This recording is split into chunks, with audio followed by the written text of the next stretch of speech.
కుటుంబంలో బయటకు వచ్చి నేరుగా రాజకీయంగా పరస్పరం విమర్శలు చేసుకోవడంతో పాటు వ్యక్తిగత విమర్శల స్థాయికి వచ్చేసింది ఎందుకు? అన్ఫార్చునేట్గా ఏంటంటే రజనీ, రిలేషన్షిప్స్లోకి ఎప్పుడైతే రాజకీయాలు జొరబడతాయో ఆ రాజకీయాల్లో కూడా చంద్రబాబు నాయుడు లాంటి కుట్రలతో వ్యక్తిత్వం ఉన్న వ్యక్తులు ఎప్పుడైతే జొరబడతారో అప్పుడు న్యాచురలీ రాజకీయాలలో కుటుంబ రిలేషన్స్లో ఆటోమేటిక్లీ కల్మషం అనేది వస్తుంది. మీకు మీ తమ్ముడికి కొద్దో గొప్ప ఏ కుటుంబంలో అయినా కొద్దో గొప్ప కొన్ని చిన్న చిన్న విభేదాలు, చిన్న చిన్న డిఫరెన్స్ ఆఫ్ ఒపీనియన్సెస్ ఉంటాయి. మీరు రాజకీయాలలో మీరున్నారు, అవతల సేమ్ జనరేషన్లో రాజకీయాల్లోకి ఇంకొకరు రావాలనుకుంటారు. సేమ్ జనరేషన్లో రాజకీయాల్లోకి ఇంతమంది రావడం కరెక్ట్ కాదు. ఎందుకంటే ఒక పార్టీ నడిపేటప్పుడు ఒక మెసేజ్ మనం పంపిస్తూ ఉన్నాము, దానివల్ల వచ్చే ఇబ్బందులు చాలా ఉంటాయి. రేపొద్దున నెపోటిజం అంటారు, రేపొద్దున కరప్షన్ అంటారు, రేపొద్దున రకరకాల ఆరోపణలు చేసే అవకాశాలు ఉంటాయి. కాబట్టి కుటుంబ సభ్యులు దయచేసి దూరంగానే ఉంటేనే బెటరు. ఎంతమంది ఒకే జనరేషన్ నుంచి రాజకీయాల్లోకి వస్తారు, వద్దు అనే అభిప్రాయం నాకుంది. తప్పేం కాదు అది. కానీ అటువంటి అభిప్రాయం నాకున్నప్పుడు, అటువంటి బలమైన కోరిక అటువైపున ఉన్నప్పుడు, ఆ బలమైన కోరికను ఇటువంటి కుట్రకోణంతో ఉన్న చంద్రబాబు నాయుడు లాంటోడు ఆ రిలేషన్షిప్ని ఇంకా చెడగొట్టి దాన్ని ఇంకా ప్రెసిపిటేట్ చేసి దాన్ని రాజకీయంగా వాళ్ళకు పడేట్టుగా దాన్ని వాడుకునే కార్యక్రమం చేస్తూ ఉన్నారు. ఎందుకంటే ఈరోజు కాంగ్రెస్ పార్టీకి ఎన్ని ఓట్లు వచ్చినాయి? కాంగ్రెస్ పార్టీ ఈరోజు రాష్ట్రంలో లేదు. కాంగ్రెస్ పార్టీకి నోటాకు వచ్చినన్ని ఓట్లు కూడా కాంగ్రెస్ పార్టీకి రాలా.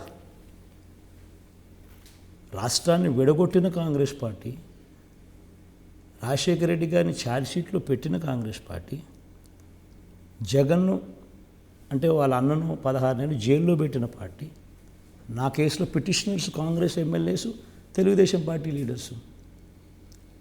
ఇటువంటి పార్టీకి కుటుంబ పరంగా కానీ ప్రజల పరంగా కానీ ఎటువంటి మద్దతు ఎక్కడా లేదు.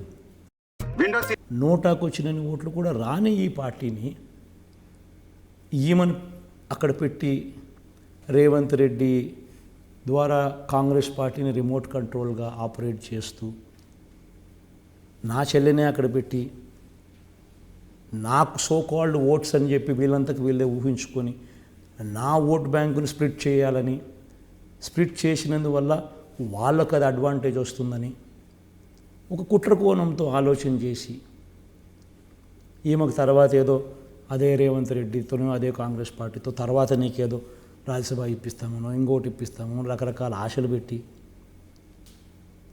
ఆమెను అక్కడ ముందర పెట్టి తద్వారా నా సోకాల్డ్ ఓటును బ్రేక్ చేసి తద్వారా వాళ్ళు బెనిఫిట్ పొందాలని చెప్పి ఒక కుట్రకోణంతో వీళ్ళంతా రాజకీయాలు చేస్తూ ఉండడం, ఇది దౌర్భాగ్యమైన పరిస్థితుల మధ్యలో జరుగుతూ ఉంది.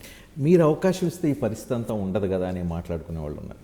అవకాశం అంటే ఏం చేయాలి? ఇప్పుడు నేను రాజకీయాల్లోకి యాక్సెప్ట్ చేయాలి అంటే నేను రాజ్యసభ అయ్యాలి, అయితే నేను లోక్సభ అయ్యాలి.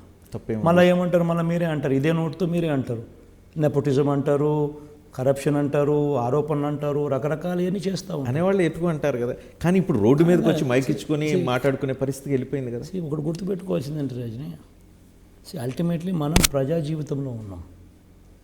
ప్రజా జీవితంలో ఉన్నప్పుడు కొన్ని ఛాలెంజెస్ వస్తాయి.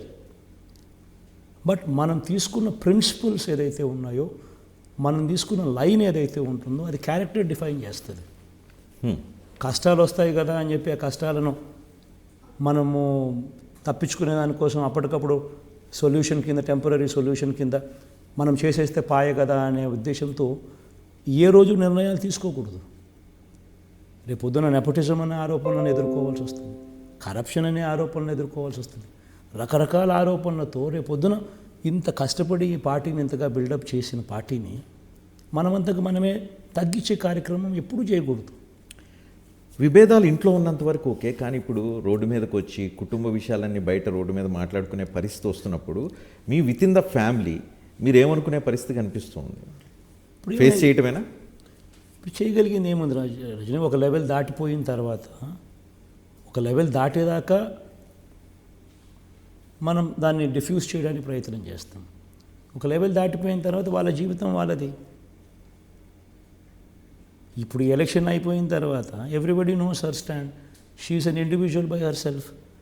ఆ తర్వాత కూడా ఏమో ఎప్పుడు జగన్మోహన్ రెడ్డి చెల్లెలు, ఆ తర్వాత కూడా ఇదేమంటే అనలేరు కదా. ఎన్నిసార్లు అంటారు? ఒకసారి అంటావు ఫ్రెష్గా వచ్చింది కాబట్టి, ఫ్రెష్గా చేస్తూ ఉంది కాబట్టి ఒకసారి అంటున్నావు. అలా రోజు ఇదే అనలేవు కదా. అటుకు అయిపోయింది. ఆయన ఇండివిజువల్గా ఆయన స్టాండ్ ఆయన తీసుకుంది. ఆయన డెస్టినీ ఆయనకు ఉంటుంది, నా డెస్టినీ నాకు ఉంటుంది. లైక్ చంద్రబాబు నాయుడు, లైక్ పవన్ కళ్యాణ్, షర్మిల కూడా మీ రాజకీయ ప్రత్యర్థిగానే చూస్తారా?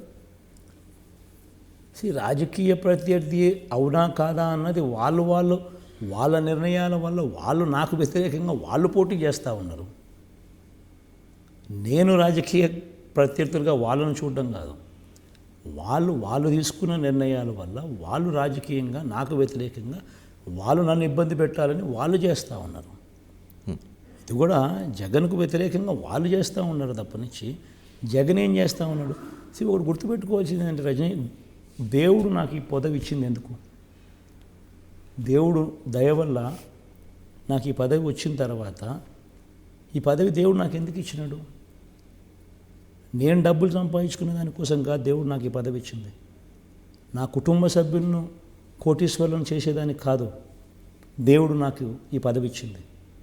దేవుడు ఈ పదవి నాకు ఇచ్చింది ఎందుకనంటే హిస్టరీ క్రియేట్ చేయడం కోసం, పేదవాళ్ళ జీవితాలు మార్చడం కోసం. నా ఆశ, నా కోరిక కూడా చెప్తా ఉన్నా. నేను చనిపోయిన తర్వాత కూడా ప్రతి ఇంట్లో నా ఫోటో ఉండాలి, ప్రతి పేదవాడు గుండెల్లో బ్రతికే ఉండాలి. That is what drives me into politics. ఆ డ్రీము, ఆ కోరిక, ఆ ప్యాషను ఉంది కాబట్టే ఈరోజు హిస్టరీలో ఎవడు కూడా చేయని విధంగా ఈరోజు పాలన చేయగలుగుతా ఉన్నాం. పేదవాడికి మంచి చేసేదానికోసం వేగంగా అడుగులు వేయగలుగుతున్నాం చిత్తశుద్ధితో. మీరు ఇందాక అంటున్నారు నెపోటిజం, కుటుంబ రాజకీయాలు వస్తాయని. వైఎస్ఆర్ కాంగ్రెస్ పార్టీ కుటుంబ రాజకీయ పార్టీ కాదని చెప్పదలుచుకున్నారా? మీ కుటుంబ సభ్యులు ఎవరు ఈ పార్టీలో ఫ్యూచర్లో కూడా రారని చెప్పదలుచుకున్నారా? కుటుంబం నుంచి తెచ్చేసరికి ఒకే జనరేషన్ నుంచి తీసుకురావడం వల్ల నువ్వు మంచి కన్నా చెడు జరుగుతుంది. ఏదైనా కానీ డెసిషన్, ఒక నిర్ణయం ఒక పార్టీలో జరిగేసరికి ఆ నిర్ణయం వల్ల పార్టీకి మేలు జరగాల,